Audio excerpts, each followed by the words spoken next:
Om Sai Ram. In the previous episode, we discussed at length about many instances where Shree Swami Samarth alleviated the poverty from the devotees' lives. In today's episode, again, we are going to continue the same topic and we are going to hear similar kind of stories about other devotees as well. Today, we are first taking up the story of Bavadekar Puranik. In Kokisare village, there was a Brahmin Puranik who was well versed in Puranas. That's why, again, the surname Puranik comes from. His name was Bavadekar. He was stricken by extreme poverty. So he left the village along with his mother and wife and came to Akkalkot. He rendered service to Shree Swami. He maintained his family by collecting alms. Now, with the intention of rendering devotional service, he procured the book Srimad Bhagavat. To read the book in presence of Sri Swami, one day Puranik came to Sri Swami and he read the first verse in that book by sitting in front of Sri Swami. And Swamiji immediately became very angry and he shouted at him, "Stop this nonsense. Who asked you to read this book?" Puranik became distressed and he left the scene. Next day, when he again tried to read the book, Sri Swamiji rebuked him. "You rascal, go away from here." However, Puranik stuck to his routine stubbornly and he tried on a daily basis to read the book. However, Sri Swamiji would drive him away by verbal abuses each and every day in a similar manner. Puranik became very disappointed. He knew that Sri Swamiji was always merciful towards poor people, but possibly his position might be insignificant and worse than that of the other poor people, and he did not deserve favor or mercy from Sri Swamiji. That I am so fallen, I am so miserable that I am not even capable of receiving Sri Swamiji's mercy. Thinking such, he became dejected and he silently left the village. Then he went to a nearby hill and sat in a cave. When Puranik did not return home, his mother and wife became very anxious. They started searching for him. 2 days went by. On the third day, they came to Sri Swamiji and told him everything. Sri Swamiji was smiling after hearing their woes. Puranik's mother prostrated at the lotus feet of Sri Swami. At that time, a dog named Moti was sitting near Sri Swamiji. Sri Swami asked Moti, "Go and bring that Puranik here." That dog went to the hill, caught hold of Puranik from the cave and dragged him back. Puranik prostrated at the lotus feet of Sri Swami and washed them by his tears.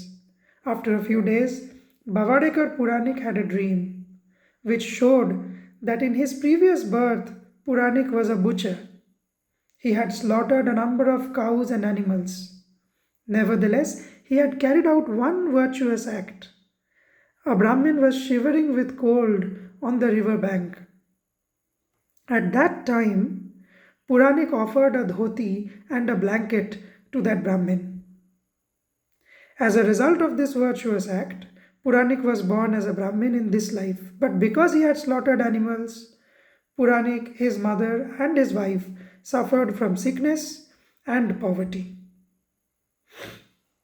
So when Puranik woke up from the dream, he was very surprised and started thinking about this dream. Next day, when Puranik went to take Sri Swamiji's darshan, suddenly Sri Swamiji spoke. Instead of realizing the sins committed by oneself, you are blaming other people. You rascal, what should one say about your understanding? Do you remember as to how many animals you had slaughtered in your past birth?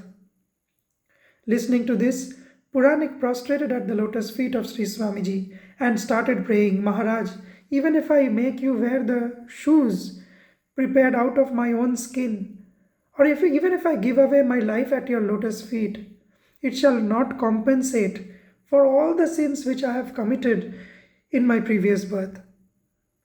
Nevertheless, the very touch of your lotus feet has blessed me in this birth as well as in all my future births. Now I shall not give up the blessings of your lotus feet throughout my life. He became a unique devotee of Shree Swami Samarth, and after a few days he got freed from all his worries by his grace. Now let us continue to the story of Narsappa. One day Shree Swami Samarth was sitting in a street side shop. Narsappa was going to his farm. He prayed to Sri Swamiji to come to his farm and eat hurda.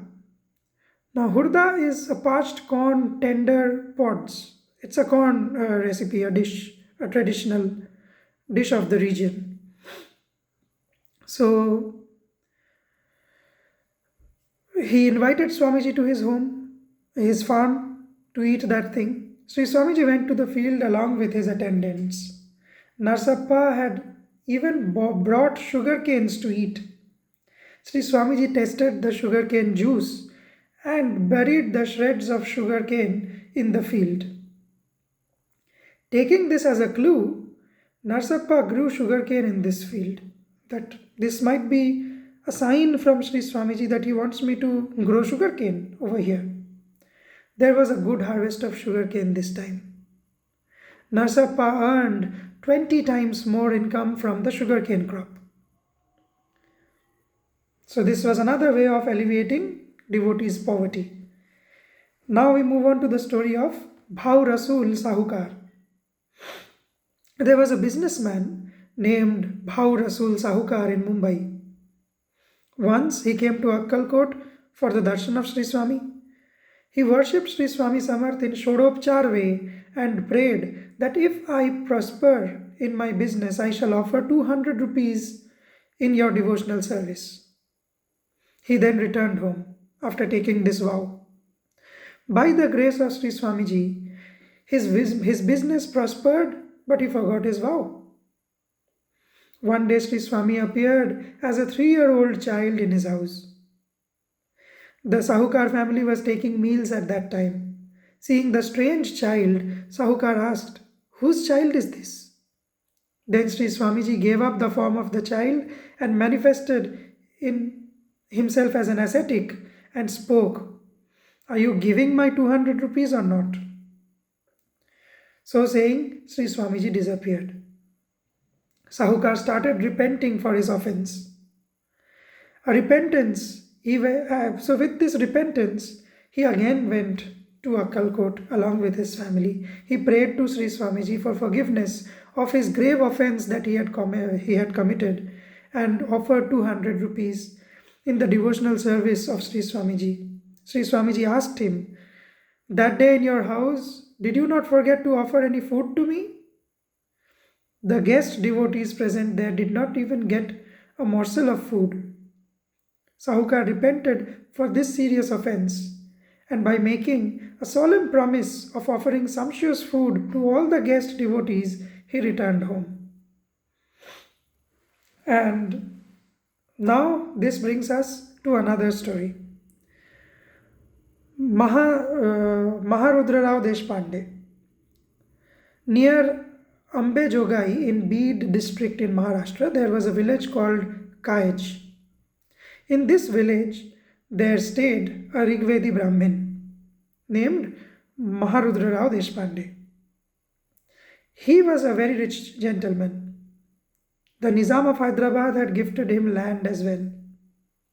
Unfortunately, though the government seized his land, he tried to get his land released. He tried his best, but he failed in these attempts. In the nearby Beed regime, there was a saint. Deshpande took the darshan of this saint and he wept before him. He narrated his vows. And the saint advised Deshpande to go to Akkalkot. Therefore, Deshpande came to Akkalkot. He stood in front of Sri Swami with folded hands. Before Deshpande could narrate his woes to Sri Swami, he said, "Go to Hyderabad where the Charminar is located. Your land will be released." Deshpande was surprised to hear Sri Swamiji's words. He took the permission of Sri Swamiji and immediately went to Hyderabad. The same day, the government had given an order to release his land. Deshpande came back again to Akkalkot, prostrated himself at the lotus feet of Sri Swamiji, and till the end of his life he remained devoted to Sri Swamiji. And now let us conclude this entire series of stories that we are doing on devotees getting rid of poverty with the last story of the similar topic about Govind Mohite.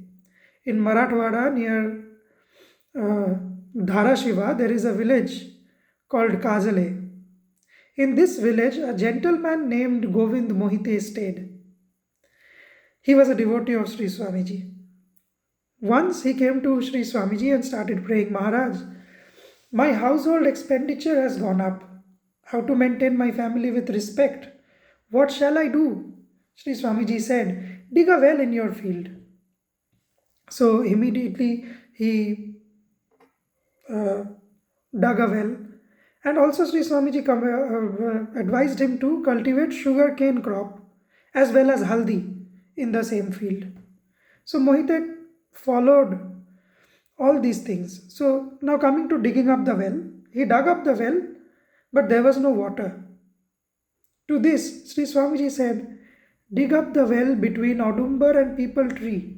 So there is a specific spot where you should dig and not just at a random place in your field. Dig it up over there. Mohite dug up the well between that Audumbar and Peepal trees, but still he did not get the water. So Mohite went running to Sri Swamiji, who said, break the head of that black elephant and you will get water. Now what does that black elephant signify over here? There was a huge black stone covering the mouth of the source of water, the aquifer. So therefore, Mohite went back to the field and broke the black stone, and plenty of water started flowing. By the kind grace of Sri Swamiji, he started reaping good harvest of sugarcane and haldi. Thus, his worries disappeared. So by this way, by his miraculous leelas, Sri Swamiji removed the poverty, difficulties and sufferings of innumerable devotees. These were just a few. Even today, a number of devotees, after so many years after his Mahasamadhi, still experience the kind grace of Sri Swami in their difficult times when they are passing through any kind of misery, be it financial constraints, be it materialistic problems, be it spiritual problems, be it health problems, anything. Sri Swamiji is always there with us. The devoted people who have faith in him, he protects all of them.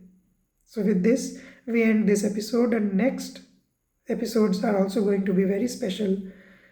Again, dealing with a lot of other leelas of Sri Swamiji. So, Om Sai Ram, Akkalkot Nivasi Shree Swami Samarth Maharaj ki jai.